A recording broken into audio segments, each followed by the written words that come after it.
Lógica y argumentación jurídica. La lógica es la ciencia del razonamiento. En general se considera que la lógica tiene su origen en la filosofía y su aplicación en las matemáticas. La tarea de la lógica consiste en descubrir qué hace que un argumento válido sea válido. La lógica trabaja con conceptos, definiciones, proposiciones y argumentaciones formales. Todos ellos se dan en función de determinar la validez de cada uno de los argumentos tratados. Existen dos tipos de lógica.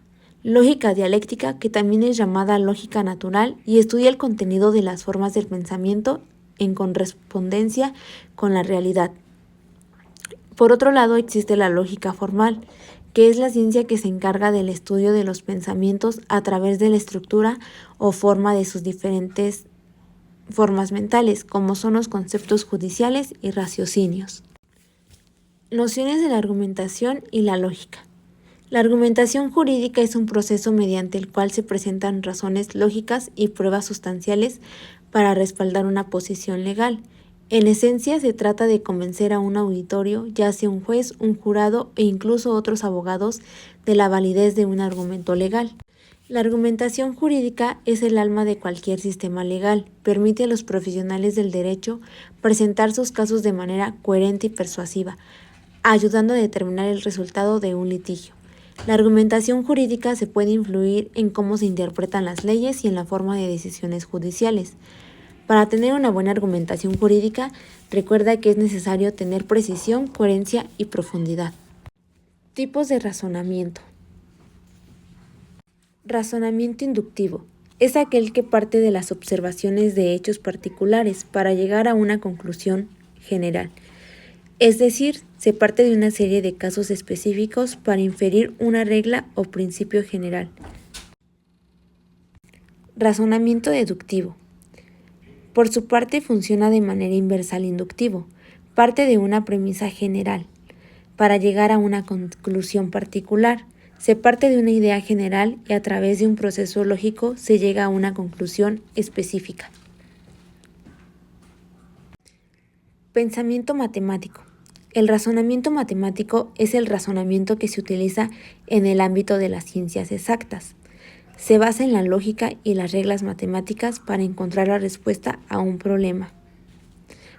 Por ejemplo, si se quiere calcular el área de un rectángulo, se utiliza el razonamiento matemático para multiplicar la base por la altura y obtener así el resultado. Razonamiento científico. Se basa en la observación de la recopilación de datos y la formulación de hipótesis para llegar a una conclusión. Algún ejemplo puede ser: si un científico quiere probar si un medicamento es efectivo, puede hacer una serie de experimentos para recopilar datos y llegar a una conclusión. Razonamiento adoptivo. Utiliza una hipótesis para explicar un fenómeno desconocido. Por ejemplo, si escuchas un ruido extraño en tu casa y deduces que es un problema eléctrico, estás utilizando un razonamiento adoptivo para llegar a esa conclusión. Razonamiento condicional. Es aquel que trata dos proposiciones relacionadas. Si una es verdadera, la otra también lo es. Se parte de una condición dada para llegar a otra, por lo que da uso de los operadores lógicos. Por ejemplo, si una ley es aprobada, entonces entra en vigor. Razonamiento emocional.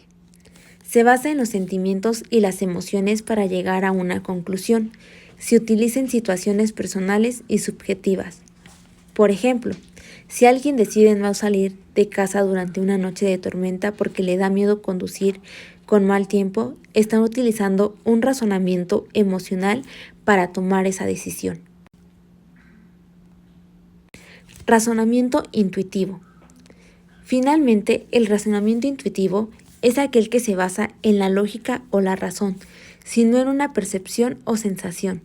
Se utilizan pistas para llegar a conclusiones sin una explicación clara de por qué se piensa de determinada manera.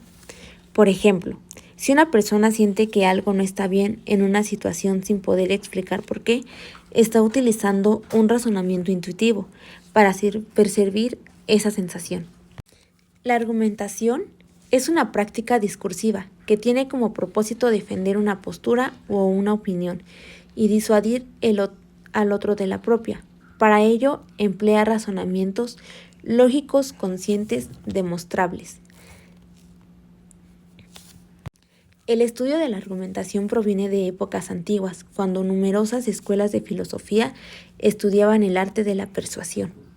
Las características de la argumentación son: aspira a convencer, a modificar el punto de vista contrario, o sea, a la persuasión. No consiste simplemente en opinar, sino en sustentar las opiniones de manera comprobable. Se basa en la construcción y el manejo de argumentos. Apela a la razón y no las emociones. Muchas gracias. Este fue el trabajo de Ingrid Vanessa González Parra, del tercer semestre de Derecho y Negocios Internacionales del plantel EduCen Pachuca. Gracias por su atención.